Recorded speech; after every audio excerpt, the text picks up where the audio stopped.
Good morning, all of you. In yesterday's video, I explained about agricultural operations, especially about ploughing and leveling. What is the importance of ploughing and what is the importance of leveling? And the third important agricultural operation after ploughing and leveling the field, the third important agricultural operation is sowing. Sowing is nothing but sowing of seeds. Seed sowing. Now here, what are the different methods adopted by the farmers to sow the seeds in the crop field? Here, one is farmers sow the seeds simply, by two methods. One is broadcasting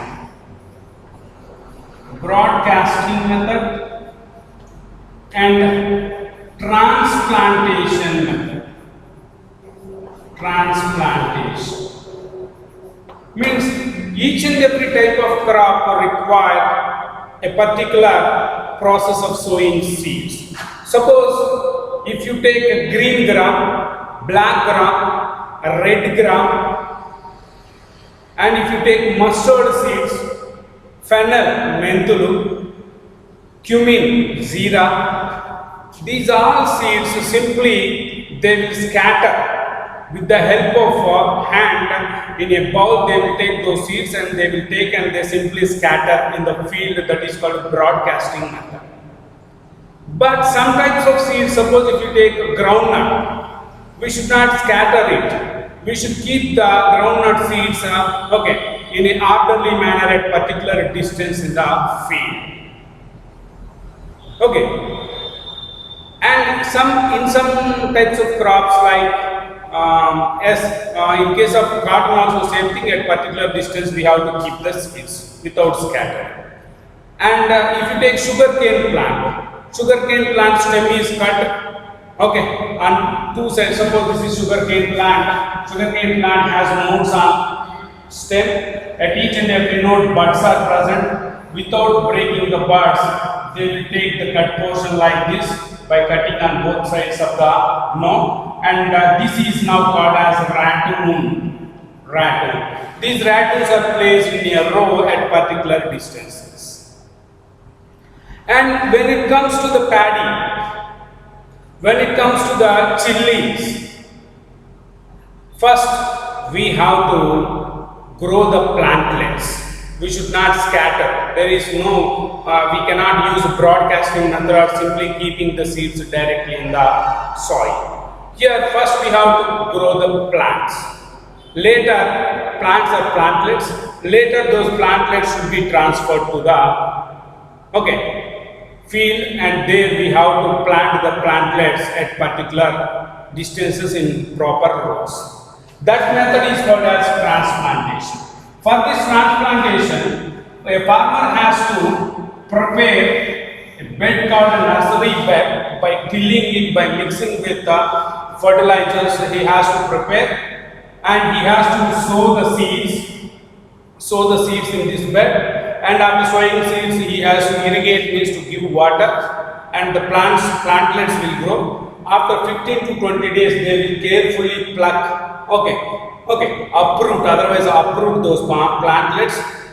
And they will take those plantlets and they place or plant those plantlets in main field.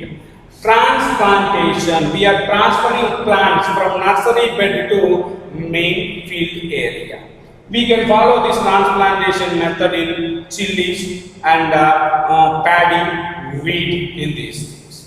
And nowadays we have several techniques like drum seeders, means mechanized one which can keep the seeds at particular distances. Drum seeders, seed drills, number of devices are developed by the scientists to to minimize the labor expenditure. When we minimize the labor expenditure, automatically it minimizes the cost of production also. Before doing all these things, first of all, before doing, whether you broadcast the seeds according to the type of the crop or whether you transplant the plants in the main field, whatever it may be. Before doing all these things, first of all, you should select a healthy seed. Healthy seed. If seed is not good quality, if it is not healthy one, whatever the expenditure you put in the crop field will go waste. Because if it is not healthy, if it is not quality one, though you give water, though you give fertilizers, because of its less quality nature or poor quality nature, it cannot give proper yield. That is why a farmer should make sure that whatever the seed he is selecting for sowing in his crop field, he should make sure that the seed should be of good quality one. Good quality one. Nowadays in the market several types of seeds available with different brands, but farmers has to select a perfect brand, though it is somewhat more pricier than the other brands. We have to select a proper brand which is approved by the government. Okay, we have to see the track record and we have to select the seeds. But some of the farmers, they store their seeds themselves. Okay, they store previous season seeds. Okay, the good quality one they select, they pick out and they store and they make use of that. That is also okay. But before sowing that good quality seed also, we have to treat the seeds. We have to go for seed treatment. Seed treatment. What is meant by seed treatment? The surface of the seed may be, by doing seed treatment, we can avoid seed-borne diseases. What are seed-borne diseases? Seed-borne diseases, soil-borne diseases, water-borne diseases. These are nothing but the diseases transmit through seed or through soil or water. Suppose whatever the seed we selected, if the surface of the seed consists of any fungal or bacterial organism, if you directly sow that seed, automatically the bacteria and fungi develop in the crop field and it contaminates the entire field area. To avoid that, before sowing the seeds, we have to treat the seeds. How? Whether we have to treat the seeds with hot water, whether we have to treat the seeds with hot water, or we have to treat seeds with certain chemicals which can kill bacteria and fungi. Chemicals which kill bacteria are called as bactericides. Chemicals which kill fungi are called as fungicides. In markets, in outside market, both bactericides and fungicides are available. By using them, we have to treat the seeds first. Later, after treating the seeds, we have to sow them in field. But anyway, one important thing is, the seed which is selected by the farmer should be a good quality one. If it is the poor quality one, okay, the farmer will not get proper yield. Okay, that is why farmer has to select good quality seed. After selecting good quality, the first thing is selecting good quality seed. Second thing is we have to treat the seeds. Okay, seed treatment, we have to give seed treatment. And the third thing is, depending upon the type of crop, whether you have to broadcast the seeds or whether you have to opt for transplantation. Okay, according to that type of crop, we need to sow it in main field. Okay, this is about sowing. First, good quality seed should be selected by the farmer. Later, farmer has to give treatment for the seed to prevent the seed-borne diseases. Later, farmer has to choose the correct method, whether the crop means broadcasting method of sowing seeds or transplantation method of sowing seeds. Okay, this is about sowing. Next,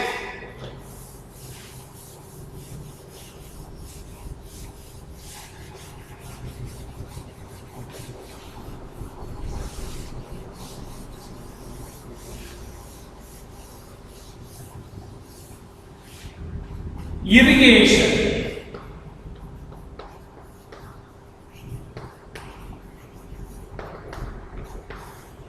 Irrigation. Irrigation means what?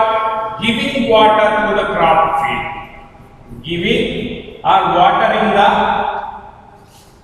water to the crop plants. Or we can say watering the crop plants is called as irrigation. Here, irrigation plays very important role in the crop production, because a farmer has to know whenever he has to irrigate the land, when he should not irrigate the land. Because in certain types of crops, when it starts flowering, just before flowering days, if you give water to the crop field, the flowers may completely drop or fall from the plant. Later they will not give any yield. And some of the plants, when you give water after flowering also, okay, immediately if you give water, they will drop. Like that, there are several aspects. Okay, depending upon the type of crop, a farmer has to irrigate the land at an appropriate time. And whatever the water is required, that much amount of water only we should give to the crop field or crop plants. Though you have excess water, you should not irrigate excessively. If you irrigate excessively, means if you give water excessively, the plant roots which are present in the soil, they undergo rotting. Rotting means decomposition, the plants may die. That is, though you have excess water, you should not give excess water to the plant. Only required amount of water should be given to the plant. Now, what is the importance of water? We know that plants carry out photosynthesis process. Photosynthesis, they prepare their own food material. How they prepare? They combine water with carbon dioxide and prepare the food. That is, food in the form of carbohydrate. Okay, that means for the manufacturing of food.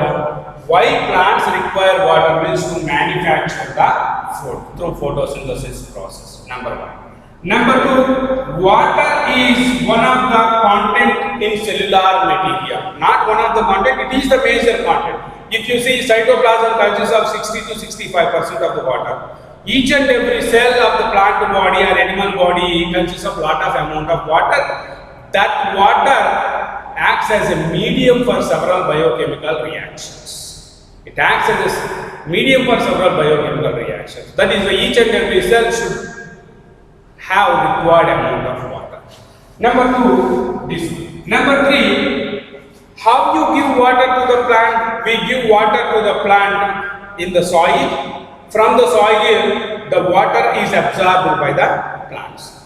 Whenever you give water to the soil, we know that soil contains of different types of mineral salts.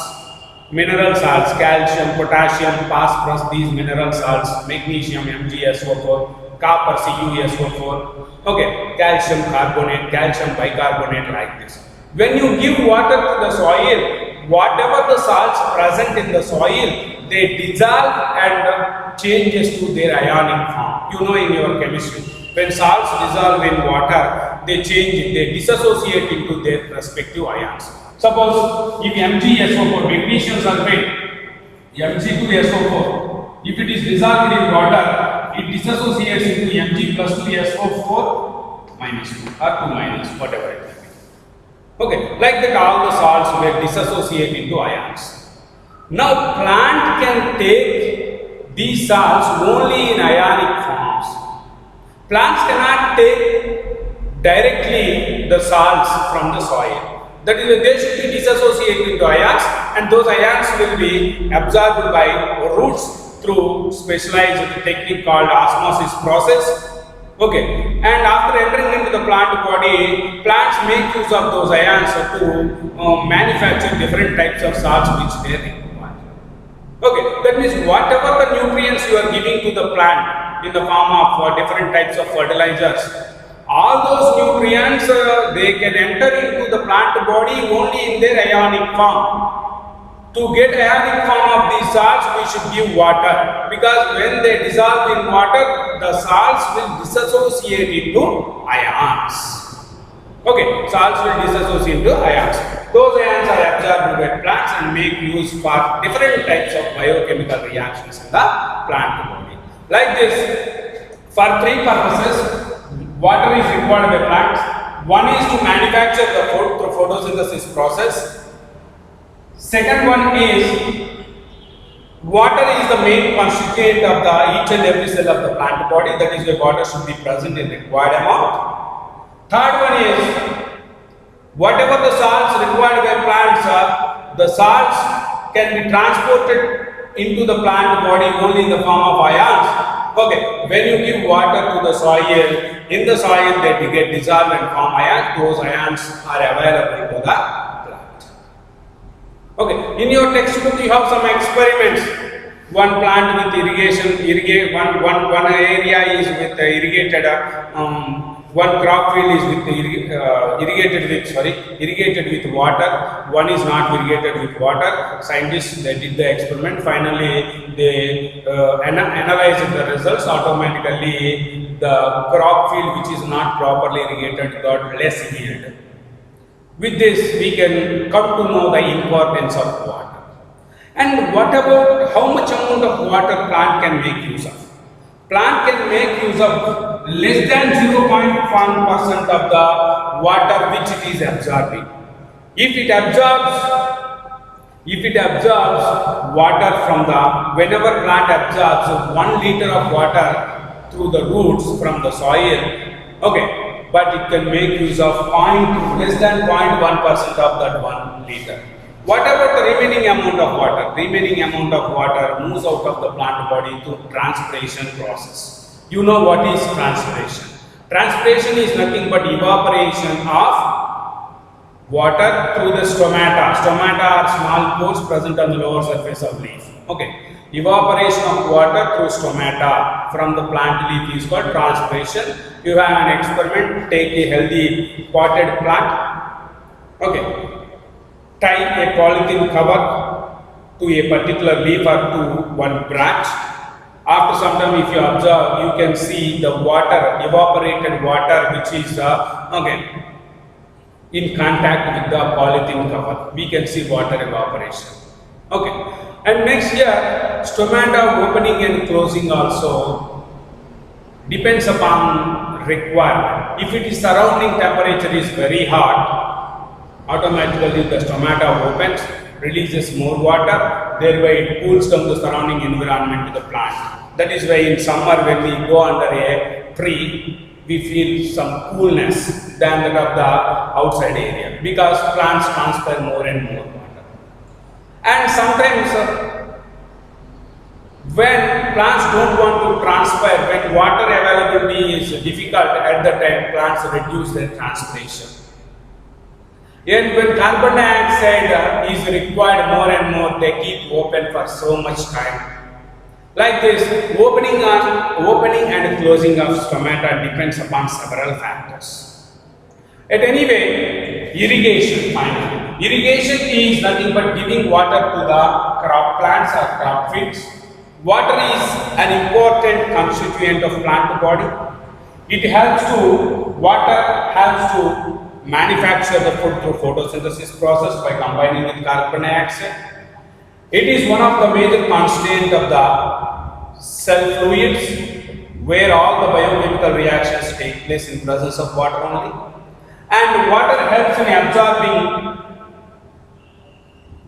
salts required by plants in the form of ions by dissolving them and disassociating them.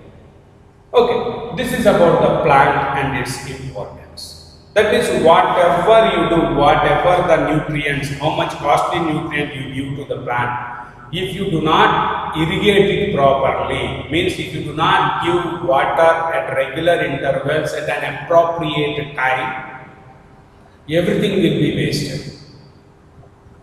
The first and foremost thing is we have to irrigate the plants with sufficient amount of water. Only sufficient amount. We should not irrigate with excessive amount. With sufficient amount according to the requirement of the plant. Requirement of the plant depends upon type of crop. Suppose if you take green gram, red gram, especially red gram if you take they require less water. Okay, and farmers are doing one mistake that without knowing the availability of water they are growing crops. Suppose if you take sugarcane, paddy and maize, these type of crops require more and more water. The farmers with little availability of water in certain areas also, they are growing this type of crops. And to irrigate them, they are digging the bore wells, establishing the electricity generation. That means they are spending a lot of money unnecessarily. If they don't have enough amount of water for such type of crops which require more water, they have to cultivate the crops which require less water, like red gram, chili, cotton. These require less water when compared to that of the sugarcane and maize and paddy. A farmer has to know that how much water is available in his surroundings and what type of crop I can grow. If he keeps it in mind, automatically farmer can reduce the cost of production. Otherwise, without knowing the requirements of water, if we start to cultivate a crop, we need to spend more and more amount that will cause burden to the farmer. Okay, this is all about irrigation. Okay, with this I am concluding this video. In tomorrow's video, we will discuss about other two types of agricultural operations. Okay, thank you.